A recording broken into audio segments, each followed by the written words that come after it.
Very social and cultural issues which affect an evolving and emerging Indian American community committed to preserving the vast customs of a vibrant cultural heritage.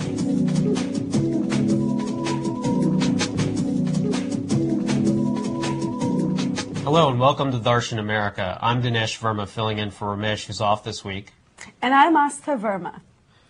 Well, Aastha, it's nice to see you again. We should do our post-Thanksgiving wrap-up, I guess, is the best way to put it. So what have you been up to? Well, I had a great Thanksgiving. I got to celebrate with my family, although I cooked away from home, which is a neat experience because you end up taking the entire kitchen and caboodle, the whole thing with you. But the one thing I did different this year was I actually grew my own herbs, which rosemary, sage, and thyme. And I'd like to believe that it made a real difference to my turkey because it's always dry every year. But this year it was a little less dry, so I'm happy about that.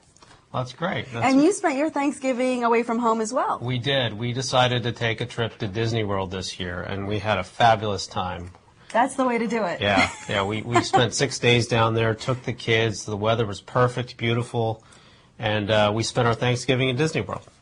Hey, couldn't get much better than that. Well, there's a lot going on, Aastha, and you and I always have a good time getting into it. And what everybody's talking about this week is the huge WikiLeaks story. I was hoping you'd bring this one up because, as you all probably know, the WikiLeaks story has really been taking up the news primarily this week because people are wondering about the legality of what's happening here. Now, WikiLeaks has gotten in trouble. They got in trouble a few weeks ago for leaking some sensitive documents out into the press, and now here's more documents, and these are even more sensitive because they have to do with world leaders, conversations that have taken place between leaders. For example, the King of Saudi Arabia. There's sensitive information about the leader of North Korea. I mean, these are things that really could affect our world security and our security posture. So you being in this field, being in the legal profession, is there any legal foundation for a site like WikiLeaks? Why can't we just prosecute them and just take them off the internet? Well, I think the Attorney General is actually looking into that issue right now. They're looking into bringing charges against the WikiLeaks founder under the Espionage Act. And there's also another problem, I think a bigger problem here, and that's how is WikiLeaks getting this information in the first place? It's actually coming from somebody, a source that is privy to all of this classified information who is making it available to WikiLeaks. You know, that has to be addressed. I think the security question is a bigger concern than whether or not we prosecute this WikiLeaks founder. I think we have to plug the holes in our security and who has access to this information, these documents, right away. Actually, that's one of the criticisms that did come out of this story. Apparently, a lot of the documents allegedly were released by a 22-year-old private who was working in the intelligence field, but somehow had access to all of these documents that weren't well protected. I mean, he downloaded, this is funny or sad, however you look at it, he downloaded hundreds of these documents and burned them onto a CD. He labeled it Lady Gaga and basically walked out of this very sensitive arena, and there were no red flags to catch the fact that he had downloaded hundreds of thousands of these documents. There was nobody checking his level of access, and yet he wasn't very high up positionally in the Army. He was just a private. Right. And that's the bigger problem. You know, let's not deflect attention from that critical issue by talking about the WikiLeaks founder. What's done is done. It's out there. Whether you prosecute him or not, the damage has been done. Who is the WikiLeaks founder? Well, I don't know too much about this founder of WikiLeaks. Julian Assange, I believe, is his name. I think he's an Austrian national, and he believes strongly that there ought to be an outlet for this type of information to be made public. Now, is this journalism? Because that's what I've heard as a defense to this WikiLeaks problem, is that this is still covered under the First Amendment. It's considered journalism, and therefore, leaking this kind of sensitive information is somehow okay.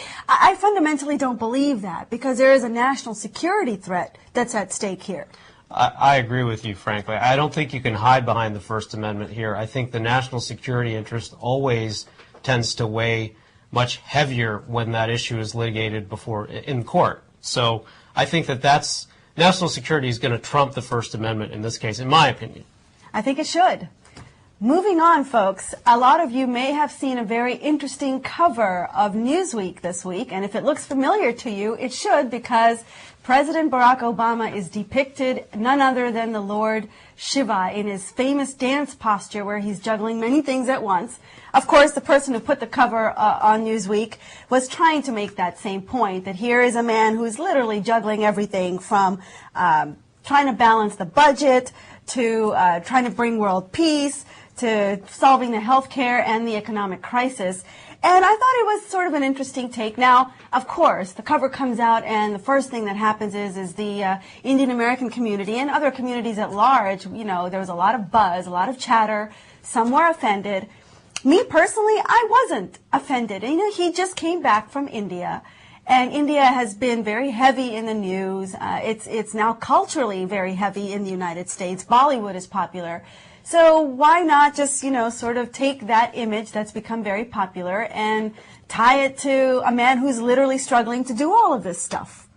Well, he is trying to juggle many balls in the air at once. And I guess I see where some people get offended at these things. I personally don't either. I tend to take a much larger view of this and say, you know, Indian culture, it's making its way into our society in so many different ways, and this is just another manifestation of that. And, you know, I think people just need to understand that and basically get over it.